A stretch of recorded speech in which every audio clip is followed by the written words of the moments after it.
अस्सलाम वालेकुम। आज का जो हमारा टॉपिक है वो Mendel and his laws of inheritance.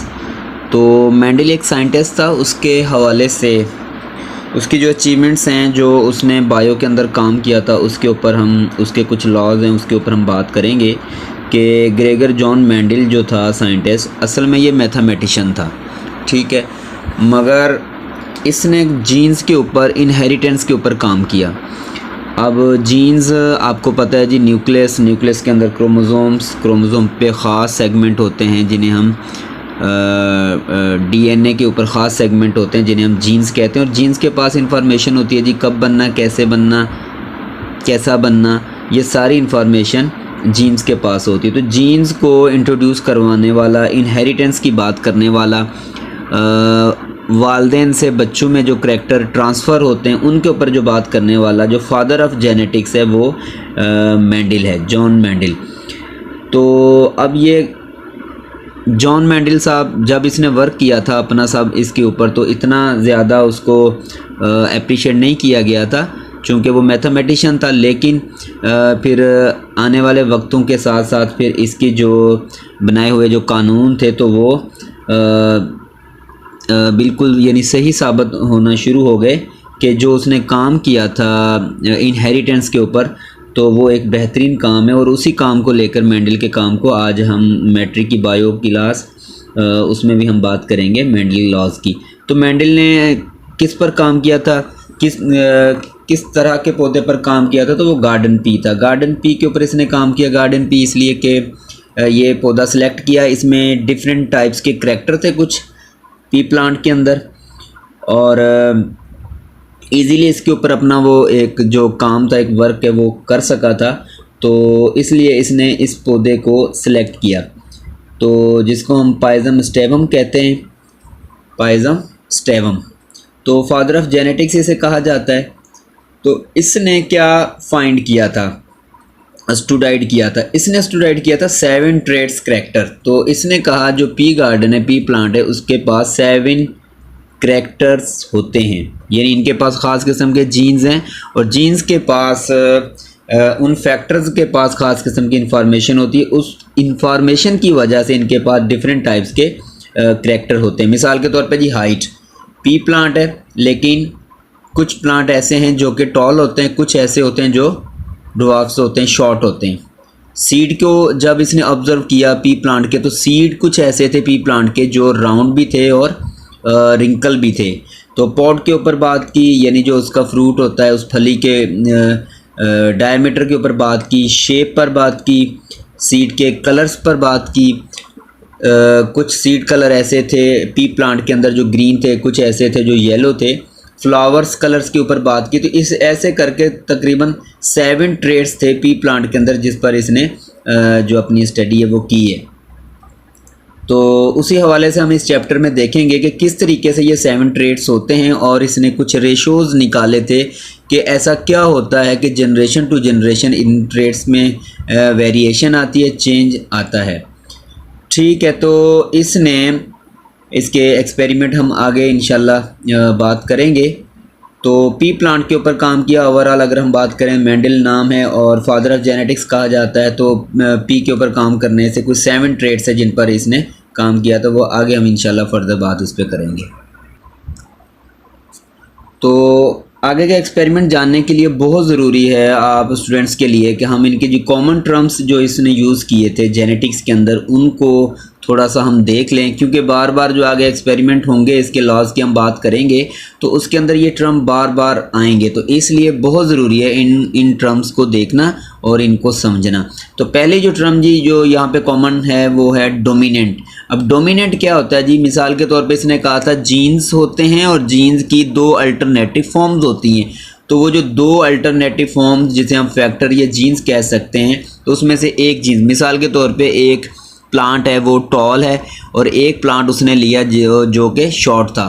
तो उन दोनों को क्रॉस करवाने के बाद जो अगले गैमेट्स बनते हैं, तो उनके अंदर एक टॉल वाला जीन आ जाता है, और एक जो स्मॉल वाला है वो भी जीन आता है, लेकिन स्मॉल प्लांट नहीं होता, वो टॉल ही रहता है। तो इसका मतलब ये हुआ डोमिनेंट का मतलब ये होता है कि ऐसा फैक्टर, ऐसा एलील जो अपने आप को एक्सप्रेस करे, जाहिर करे। मिसाल के तौर पर एक मोटा तगड़ा आदमी है और एक उसके पीछे उस आदमी को खड़ा करें जो कि बेचारा थोड़ा सा क्या कहेंगे कि अनहेल्दी है, या फिर वो उसके मुकाबले में थोड़ा सा बारीक है, यानी छोटा है। तो ज़ाहिरी बात है जो मोटा तगड़ा आदमी आपको वही दिखाई देगा, छोटा दिखाई नहीं देगा, या जो फिर कमज़ोर है वो दिखाई नहीं देगा। तो इसका मतलब ये हुआ कि वो है नहीं, वो है लेकिन वो अपने आप को एक्सप्रेस नहीं कर सका, क्योंकि उसकी जगह जो मोटा तगड़ा है उसने ले लिए। बिल्कुल इसी तरीके से टॉल और शॉर्ट को जब उसने करवाया तो जो टॉल थी उसकी एलील्स ने अपने आप को एक्सप्रेस कर लिया और जो शॉर्ट है उसने एक्सप्रेस नहीं किया। तो वो फैक्टर जो अपने आप को एक्सप्रेस करता है, अपने आप को जाहिर करवा लेता है, अपने आप को गालिब कर लेता है दूसरे के मुकाबले में, या वो जो दो पहलवान, एक जो जीत जाता है एक जो गिर जाता है, तो वो जो जीतने वाला वो अपने आप को एक्सप्रेस करता है। बिल्कुल इसी तरीके से दो एलील्स के बीच में एक एलील अपने आप को जाहिर कर लेती है, उसे हम डोमिनेंट कहते हैं। ठीक है, यहाँ पे देखें जी, ये टी से यहाँ पे मुराद टॉल प्लांट, और जो डोमिनेंट होता है उसे हमेशा हम कैपिटल लेटर से लिखते हैं। याद रखना, जब भी एलील्स को अल्फ़ाबेट में शो करें और उसमें एक स्मॉल हो एक शॉर्ट हो, सॉरी स्मॉल शॉर्ट, और दूसरी जो है वो टॉल हो, तो जो टॉल वाला है उसे हम कैपिटल में शो करेंगे और जो शॉर्ट वाला होगा उसे हम स्मॉल लेटर्स के साथ शो करेंगे। तो ये कैपिटल टी का मतलब है टॉल और स्मॉल टी का मतलब यहाँ पर है शॉर्ट। ठीक है, तो जो अपने आप को एक्सप्रेस करेगा, एक्सप्रेशंस में ले आएगा, वो डोमिनेंट कहलाएगा। दूसरा टर्म है रिसेसिव। अब जाहिर सी बात है दो एलील हैं तो जो डोमिनेंट है वो तो कैपिटल हो गया, ठीक है, मगर जो स्मॉल है वो अपने आप को डोमिनेट नहीं कर सका, वो अपने आप को एक्सप्रेस नहीं कर सका, अनएबल टू एक्सप्रेस। जो अपने आप को एक्सप्रेस नहीं कर सकता वो रिसेसिव कहलाता है, और उसे स्मॉल टी के साथ यहाँ पे लिखा हो, देखें स्मॉल ड्वार्फ, छोटे को कहते हैं।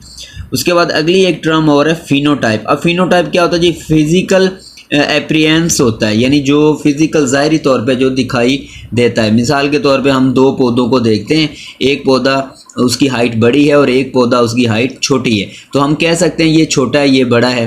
तो ऐसा जो फिज़िकल करैक्टर होते हैं उन्हें हम फिनोटाइप कहते हैं। मिसाल के तौर पे जी सीड की बात यहाँ पे कर रहा है, राउंड सीड है, हम देखकर अंदाज़ा लगा देंगे, बल्कि बता देंगे कि ये राउंड है, और जो रिंकल है तो उसे हम कहेंगे ये रिंकल है। तो ज़ाहिरी तौर पर फिज़िकल तौर पे जो हम देख रहे हैं, देख सकते हैं, उन्हें हम फिनोटाइप कहते हैं, या उसके लिए हम जो टर्म इस्तेमाल करते हैं वो फिनोटाइप है। इसी के साथ एक दूसरा वर्ड है जीनोटाइप। अब जीनोटाइप क्या जी? Genetic makeup. मिसाल के तौर पे हमने पौधे को देखा, वो सारे के सारे टॉल हैं, लेकिन जब हमने उसके जीन्स की बात की तो जीन्स के अंदर हमें ये मिला, एक टॉल जीन भी मिली और एक स्मॉल जीन भी मिली, यानी एक हमें कैपिटल भी मिला और स्मॉल भी मिला। तो इसके ऊपर जो हम बात कर रहे हैं कि जी इसके पास कैपिटल और स्मॉल दोनों है, तो मतलब डोमिनेंट एलील भी है और रिसेसिव एलील भी है, या हमें दोनों बड़े टी कैपिटल टी मिलते हैं तो फिर भी, यानी जीन्स के लेवल पे जब हम बात करें, फिजिकल अपीयरेंस की बात करें तो फिनोटाइप, और उसके जब जीन्स की बात करें, जीन्स के अंदर एलील्स की बात करें तो वो कहलाएगा जीनोटाइप। इसके बाद जो अगली टर्म है वो होमोजाइगस है। नाम से ही पता जी होमो सेम होंगे, ये देखें डबल टी है, दोनों कैपिटल है तो ये होमोजाइगस हो गया, दोनों स्मॉल आ जाएं तो होमोजाइगस हो जाएगा। तो सेम फैक्टर एलील्स होंगे, सेम फैक्टर एलील्स, उन्हें हम होमोजाइगस कहते हैं। इसके अलावा एक और है जी जिन्हें हम हेट्रोजाइगस कहते हैं। हेट्रोजाइगस की अगर बात करें तो an individuals having different factor, तो वहाँ पे हमने कहा था सेम फैक्टर होमोजाइगस, यहाँ हम कहेंगे डिफरेंट फैक्टर। तो ऐसे एलील्स, ऐसे जीन्स जिनके अंदर डिफरेंट फैक्टर पाए जाएंगे, डिफरेंट ट्रेट करैक्टर पाए जाएंगे, उन्हें हम हेट्रोजाइगस कहेंगे। मिसाल के तौर पे जी कैपिटल टी भी है, स्मॉल टी भी है, इसका मतलब ये डोमिनेंट टी है और ये रिसेसिव टी है, तो ये डिफरेंट फैक्टर हो गए, डिफरेंट फैक्टर ऑफ टॉलनेस और ड्वार्फनेस के दोनों के फैक्टर यहाँ पे पाए जा रहे हैं। तो इस किस्म के जीनोटाइप को हम कहेंगे हेट्रोजाइगस। अगली टर्म है जी पेरेंटल जनरेशन P1। अब ये क्या है जी? ये ट्रू ब्रीडिंग है। मिसाल के तौर पे आप दो प्लांट्स लेते हैं और उन दो प्लांट्स को क्रॉस करवा के आप जो उनके जीन्स हैं, जो उनके एलील्स हैं, उनको आप सेग्रीगेट करवाते हैं। सेग्रीगेट करवाते हैं, उन जीन्स को आप मिलाते हैं और बदले में वो एक नई जनरेशन प्रोड्यूस करते हैं। तो वो प्लांट्स जिनको आप एक्सपेरिमेंट के लिए यूज़ करते हैं वो ट्रू ब्रीडिंग ऑर्गेनिज्म कहलाएंगे, जिसे हम P1 से शो करेंगे। मिसाल के तौर पे अगेन वही बात, दो प्लांट्स जिस पर आप एक्सपेरिमेंट करते हो और उसे क्रॉस करवा के उनकी नई generation generation 1 and generation 2 produce करवाते हो, तो वो प्लांट्स जिन पर आपने काम किया वो original true breeding parental generation कहलाएंगे।